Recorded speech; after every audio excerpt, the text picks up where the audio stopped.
আমার এক ওস্তাদ ছিলেন খুলনাতে, তিনি একবার বলেন যে আমি একবার রাস্তা দিয়ে যাচ্ছি, তো দেখি এক ন্যাংটা এক বেটা, এই বাউল, লম্বা লম্বা চুল, পাগল, এর পিছে মানুষ ঘুরতেছে। তো আমি বললাম যে ভাই, তোমাদের কি মাথা নষ্ট হয়েছে? এই ন্যাংটা বেটার পিছে ঘোরার মানেটা কি? এটা বেহায়া একটা পাগল, এর পিছে ঘোরার কি যুক্তি তোমাদের? এই বুঝি তোমাদের ধর্ম? আল্লাহ তোমাদের আকল বুদ্ধি কিছু দেয়নি। তো লোকজন বলতেছিল আমার উস্তাদকে, বলে যে আরে হুজুর, এভাবে বলিয়েন না, কার ভিতরে কি আছে বলা যায় না, কার ভিতরে কি আছে বলা যায় না।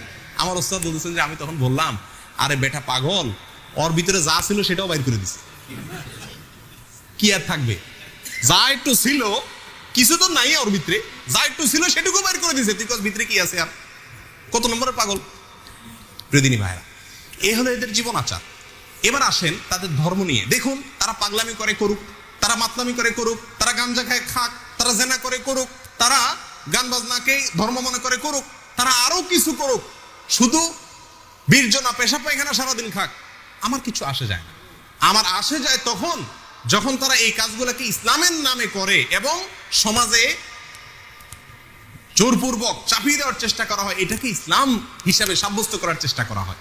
প্রিয়দিনী ভাইরা, এদের ধর্ম সম্পর্কে অনেকেরই ধারণা নাই। আমি আগেই বলছি, আমরা অনেকে মুসলমান মনে করি। লালনের নিজের মুখেই শুনেন। আমরা সাধারণ মানুষ না জানলে কি হবে, যারা পণ্ডিত তারা ঠিকই জানে, নাস্তিকরা ঠিকই জানে যে লালনের ধর্ম কি ছিল, লালনের নিজের ধর্ম কি ছিল, এবং আপনার কি জানি বলে, তার নিজের ধর্মের পরিচয় কি, এটা সম্পর্কে সে কিছুটা চালাকি করছে। মুনাফিকের মতো, মুনাফিক যেরকম বলতে চায় না তার ধর্ম কি, লালনও তার কোনো জায়গাতে স্পষ্ট করে বলে না যে আমি নাস্তিক, আমি মুসলমান, আমি হিন্দু, এরকম কখনো সে বলে না। ঘুরাই ফিরাই বলে। তার গান শুনলে, তার কবিতা শুনলে আপনি বুঝবেন সে কত চালাকি করার চেষ্টা করে, ঘুরাই ফিরাই বলতেছে। আচ্ছা, যাই হোক, লালন অনেক বড় মাপের কবি ছিলেন, সেই জায়গা থেকে আমি তাকে সম্মান করি।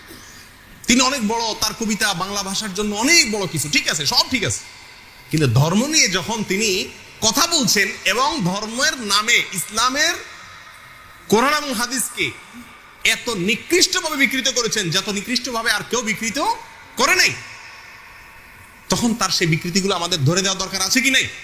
প্রিয়দিনী ভাইরা, তার ধর্মের খোলাসা হলো তারা বলে এ আপনার দেহের ভিতরেই সৃষ্টিকর্তা, আপনার দেহের ভিতরেই কি সৃষ্টিকর্তা। তার এক গানে মনসুর হাল্লাজের যে আনাল হক, আমি খোদা, আমি আল্লাহ, এই যে দাবি করছে মনসুর হাল্লাজ, আলেমরা তাকে মৃত্যুদণ্ডের নির্দেশ দিচ্ছেন, তার মৃত্যুদণ্ড হয়ে গেছে এই কুফরি কালামের কারণে। সেই কুফরি কালামটাই বিশ্বাস করে লালন। এবং একটা গান আছে বাউলদের, আপনারা জানেন, একবার আপনারে চিনিতে পারিলে রে যাবে অচেনারে চেনা, একবার আপনারে চিনিতে পারিলে রে যাবে অচেনারে চেনা, মানে নিজেরে চিন, তাহলে অচেনারে অর্থাৎ আল্লাহরে চিনে যাবে। আল্লাহ, তুই নিজেরে চিনলে আল্লাহরে পেয়ে যাবে।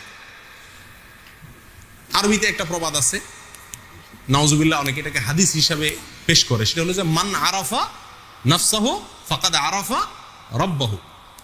ওইটারই বাংলা অর্থ হলো এই কুফরি কালাম, অর্থাৎ যে ব্যক্তি নিজেকে চিনবে সে আল্লাহকে চিনে ফেলবে।